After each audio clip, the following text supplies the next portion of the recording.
저는 부동산 월세와 배당주 투자를 주로 하고 있는데요. 현금 흐름 투자에서 빼놓을 수 없는 것이 세금이잖아요. 일반적으로 직장인은 세금에 대해 잘 신경 쓰지 않는 편인데요. 근로소득이 대부분 차지하고 있다 보니 연말정산으로 끝나는 경우가 많기 때문입니다. 주식 투자를 하고 있다 하더라도 배당금 2천만 원이 넘어가지 않는 경우가 많은데요. 연 2천만 원 이하의 배당은 배당 소득세 15.4%를 원천 징수하고 세후로 들어오다 보니 따로 신고할 필요가 없습니다. 임대소득, 사업소득, 기타 소득이 있다면 5월에 있는 종합소득세 신고를 해야 하는데요. 처음 시작은 미약할지라도 끝은 창대할 거라는 믿음과 함께 경제적 자유를 위해 배당주, 월세, 부업 등을 하시는 분들도 많을 거라고 생각합니다. 저 역시 그 중에 한 명이고요. 그런 분들이라면 오늘 영상이 큰 도움이 될 거라고 생각하는데요. 영상 끝까지 시청 부탁드리고 구독과 좋아요도 부탁드릴게요. 안녕하세요, 머니머니입니다.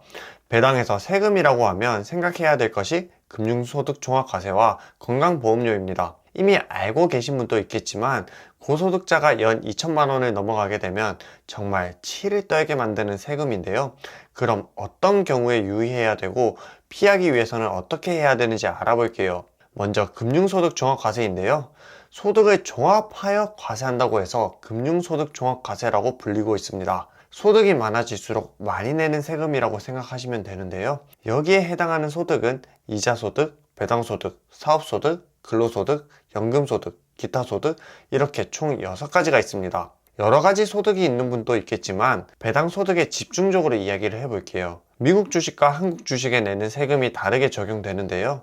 미국 주식 경우에는 개별 주식과 ETF에 대한 세금이 동일합니다. 개별 주식과 ETF 모두 매매 차익에 대한 양도세를 22% 적용하고 있다 보니 배당금만이 금융소득으로 잡히게 됩니다. 한국 주식은 개별 주식과 국내 상장된 해외 ETF 세금이 다르게 적용되는데요. 개별 주식은 배당금만 금융소득으로 잡히지만 국내 상장된 해외 ETF 경우에는 시세 차익과 배당금 모두 금융소득으로 잡히게 됩니다. 한 번에 많은 시세 차익을 얻게 되면 과세 표준 구간에 따라 세금을 내야 할 수도 있으니 주의하시는 게 좋습니다. 금융소득 종합과세에서 중요한 건 연 2천만 원인데요.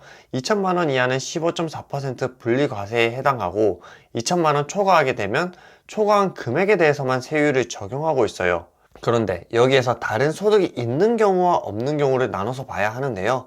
나는 아무런 소득이 없고 미국 배당주만으로 현금 흐름을 만들 예정이라면 연 7,800만 원까지는 15% 이상의 추가 세금이 없으니 걱정하지 않으셔도 됩니다. 이 영상을 보시는 많은 분들은 직장인일 거라고 생각하는데요. 직장인 경우에는 연봉과 금융소득이 8,800만 원이 넘어가는 구간을 조심해야 합니다. 최근에는 억대 연봉자에 대한 이야기가 많은데요. 예를 들어 1억 연봉자가 연 4천만 원의 배당금을 받고 있다면 어떻게 될까요? 배당금 2천만 원까지는 15.4%를 내지만 2천만 원이 넘어가는 금액에 대해서는 35%의 세금을 내야 합니다. 지방세 3.5%를 더해야 하니 총 38.5%를 세금으로 내야 합니다. 결국 연봉 8,800만 원이 넘어가게 된다면 연 2천만 원 이상의 배당 소득에 대해 약 40%에 달하는 세금을 내야 하는데요. 물론 나는 지금 연봉 8,800만 원이 안 되는데? 라고 생각할 수도 있습니다. 그런데 최저임금이 계속 높아지고 있는 데다 연차가 쌓이게 되면 이 구간에 속할 가능성이 매우 높아지게 되는데요. 배당주 투자가 지금 당장 받는 배당금으로 영위하기 위한 것이 아닌 나중을 위한 거잖아요. 추후 배당금 40%를 내면서 투자를 해야 된다면 배당주 투자 정말 의미 없어지는데요. 그렇기 때문에 고소득자 혹은 추가 소득이 많은 분들은 금융소득 종합과세자에 해당하지 않기 위해 미리 대응을 해둬야 합니다. 이에 대응하기 위한 방법은 건강보험료를 먼저 설명하고 말씀드릴게요. 사실 고소득자가 다른 소득이 있는 경우라면 금융종합과세에 대해 이미 알고 있는 경우가 많은데요. 의외로 건강보험료는 신경 쓰지 않는 경우가 많습니다. 건보료 재정 문제는 오래전부터 나오고 있는 문제인데요. 이대로 가다간 2026년 적자로 돌아선다고 합니다. 적자를 방지하기 위해 기존에 받는 복지를 줄이는 것은 국민의 반발이 정말 심한 일이잖아요. 정부는 고소득자 혹은 자산가에게 더 징수하는 방법을 택할 것으로 보입니다. 실제로 금융소득 3,400만 원까지는 피부양자 자격이 가능했지만 2023년부터 2천만 원 이상 경우에는 피부양자 자격이 박탈됩니다. 은퇴 후 소득이 2천만 원에서 3,400만 원 구간에 있던 분들이 피부양자 자격으로 그동안 건강보험료를 내지 않았는데요. 23년부터 피부양자에서 지역가입자로 전환되면서 건강보험료를 내야 합니다. 소득에 따라 어떤 변화가 있는지 자세히 살펴볼게요. 건보료는 직장가입자, 지역가입자, 피부양자 세 가지 경우로 나눠볼 수 있는데요. 쉽게 이야기하면 피부양자는 건보료를 내지 않고 직장가입자는 소득에 대해서만, 지역가입자는 소득, 재산 모두에 건보료가 부과된다고 보시면 됩니다. 소득 구간별로 건보료가 어떻게 바뀌는지 볼게요.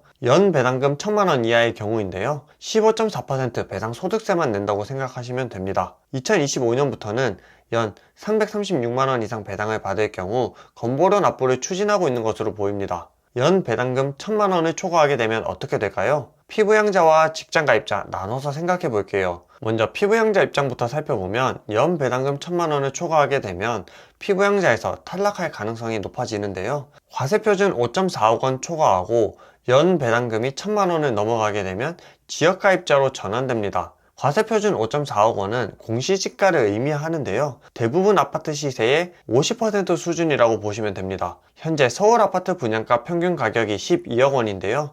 12억 원에 해당하는 집 한 채와 연 배당금 1,000만 원을 받을 경우 피부양자에서 탈락한다고 보시면 됩니다. 직장가입자 연 2천만 원 이하라면 배당소득세 15.4% 이외에 추가로 내야 할 세금이 없으니 안심하셔도 되는데요.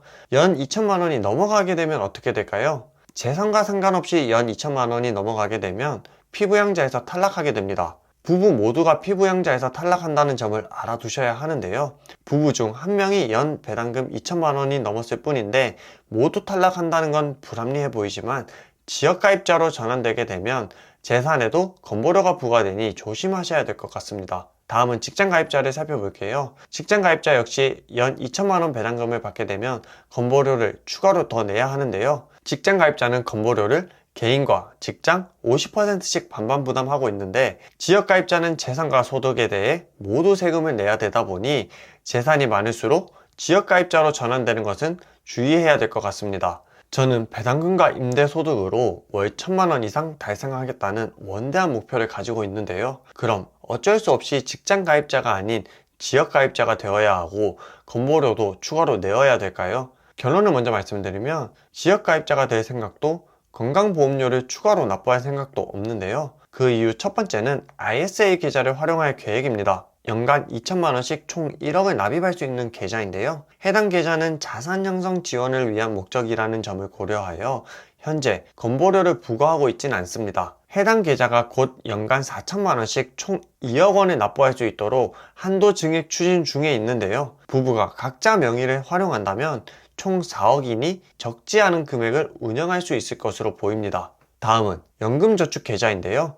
연금저축과 IRP와 같은 연금계좌는 건강보험공단에 통보되지 않습니다. 그런데 이 계좌는 한번 금융소득종합과세에 걸리면 가입이 제한되는데요. 그렇다 보니 금융소득종합과세자가 되기 전 미리 개설을 해두고 운영을 하면 좋을 것 같습니다. 그럼에도 불구하고 꼭 배당금 이외에도 임대소득 등 다양한 소득이 있는 분들은 더 이상 금융소득종합과세자나 건보료 추가 부담 막는 것이 힘들 수도 있는데요. 이럴 때 활용하면 좋은 것이 법인입니다. 저 역시 부동산 임대업을 하고 있기 때문에 법인을 설립하였는데요. 법인 경우 개인과 다른 인격체다 보니 앞서 말한 모든 불이익을 피할 수 있습니다. 법인에서 번 돈을 개인이 마음대로 쓰는 것은 어렵지만 법인 계좌 활용 또한 여러 방법이 있다는 것을 알아두시면 좋을 것 같네요. 마지막으로 드리고 싶은 말은 세금이 무서워서 배당주 투자를 하지 않는다는 분들도 많은데요. 물론 세금적으로 신경 써야 될 것도 많고 불리한 점도 많이 있습니다만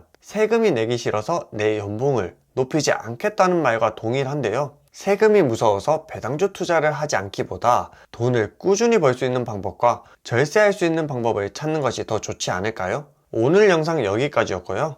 영상이 좋았다면 구독과 좋아요 부탁드립니다. 안녕.